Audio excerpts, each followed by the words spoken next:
Until Dawn is one of the best horror games in the last decade, but can it become one of the best horror movies? Because it is being adapted, and we are going to have to wait and see if they can recreate that movie magic, guy. Let's go, guys. So we're looking at a mid 2020s release here. We do have a great game, in my opinion. You look at interactive games that blend at horror, it blend at that Telltale thing that worked a few years prior to it. I think Telltale's really the first thing that put this sort of video game concept on the map.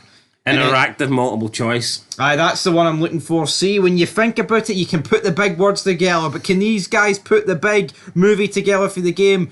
Yes, I think they can, but the problem with this is, how do you make a movie interactive? Answers, please. You don't! And that is going to be the biggest problem. Are they simply just going to go with like the fan favourite ending? Are they going to go with the worst ending? Are they going to go with the favourable decisions or the least favourable decisions? What are they going to do? Are they? Because I mean, there actually is a gimmick though of certain movies I've seen where they are like interactive. It's the Galactico. But let's go. Have you seen them?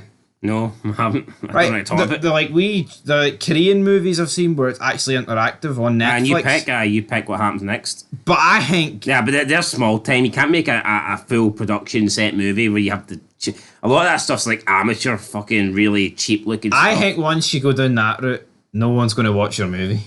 No one wants to watch a movie. Some people want to just lay back and watch the movie. They don't want to be having to actually press a button every 10 seconds to make a decision. But as much as I think it would be cool, it would be that similar to the game. It's almost like, then what's the point?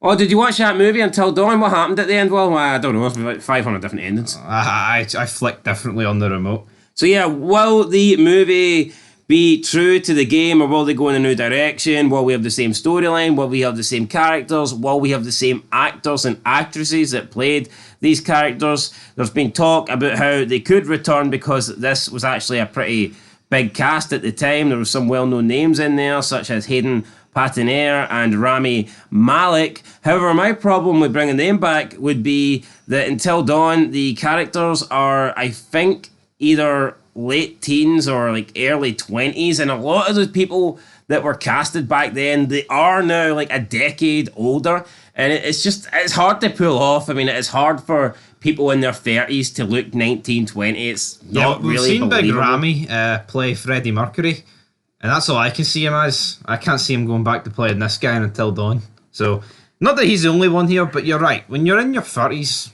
you can't really play someone in late teens, can you? I personally don't think so. Look, if it's going to be... It works for a scene or two, not a feature-length movie. I don't see the point of them doing an Until Dawn movie adaptation if they're not going to stay true to the content.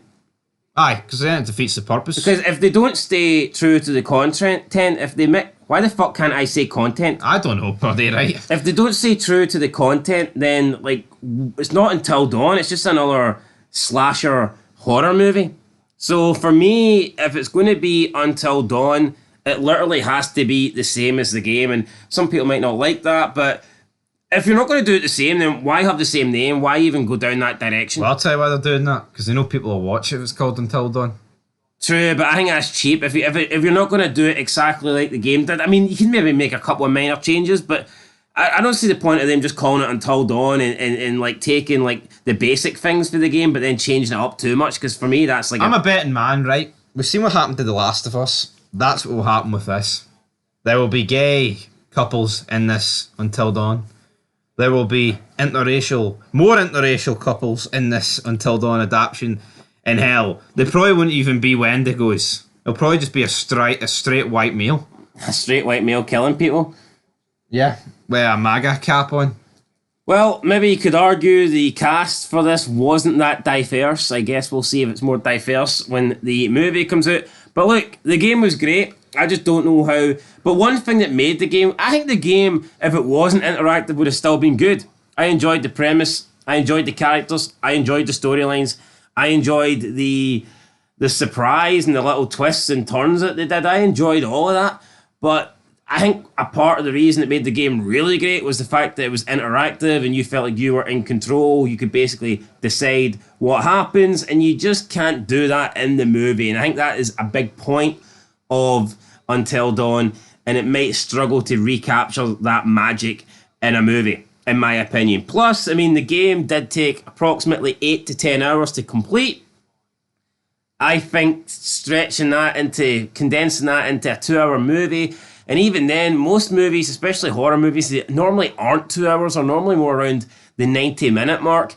I think you're just going to be missing out on a lot of character development, and yeah, for me, I think this could have been a TV series more than a movie. But look, it's interesting. We'll watch it. And yeah, guys, might actually even replay Until Dawn on this channel. So make sure you're subscribed, and you might see an Until Dawn walkthrough coming soon to Fall Gaming, the home of gaming on YouTube.